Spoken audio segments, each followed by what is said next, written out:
Hi, Ted Brooks with Alfra Maglogix, here to talk to you more about safety and ergonomics as it relates to our family of TMC 300 products and all the tools we make from it. When it comes to safety, we're talking about people working by themselves and how difficult it is, how dangerous it can be sometimes to hold steel by yourself. We can solve those problems for you. How about the repetitive stress injuries of taking those magnets and cranking the handle over 90 degrees and having it snap back at you?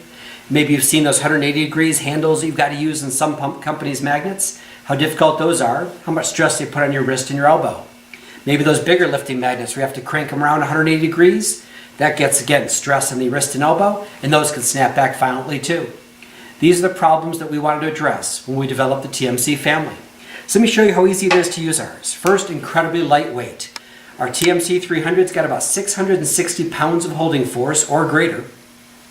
Has a slight residual magnetism when it's in the off position. Just means it's very easy to use. It means you're never chasing it around. It means it holds its own weight.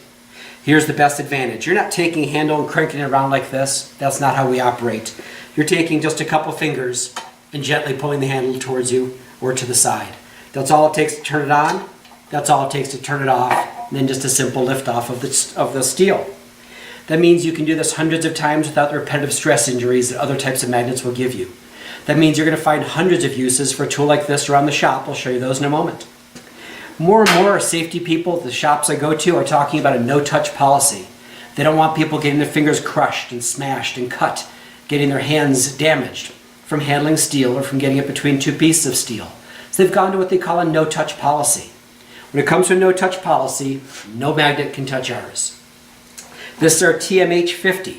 This is our hand lifter. It goes by a couple different names, granted, but it means that you're never going to have to touch the steel again. At about 660 pounds of holding force or more, you're only allowed to carry 70. This weighs about 4. That means it's got 66 pounds of rated capacity. So we're talking about a 10-to-1 safety factor. When you pick up a piece of steel, it's not going to fall off. We've actually done entire videos just on the hand lifter. But I want to show you how it helps you every day. First, it solves the no-touch policy problem. Second, very easy to turn on and off. Not going to get repetitive stress injuries from doing that. Third, it makes everything you do just that much easier to work on. So I'm going to do something you probably typically do in your shop all the time. Do a simple leveling of two pieces of steel. How about two pieces of steel that are far from the same thickness? I'm going to put the magnet on this piece of steel, overhanging just a little bit. Again, I don't have to touch the steel. I'm going to get it lined up exactly where I want against the other piece. Put it in place, and yeah, it's about going to hold itself. Now, if I'm going to do the weld at this point, I can go ahead and tack it up right here and then take the magnet off and continue the job. If I need to do a little bit more work first, I'll take my base magnet, put it down here on the seam, turn it on simply. Now I know I've got completely flush steel. If I need to get even further away, bring it all the way down here, turn the hand lifter on, and I've got a perfect seam front to back. A lot less touching of the steel, making a two-person job into a one-person job. That's the safety and ergonomics of the Maglogix and Alfra system.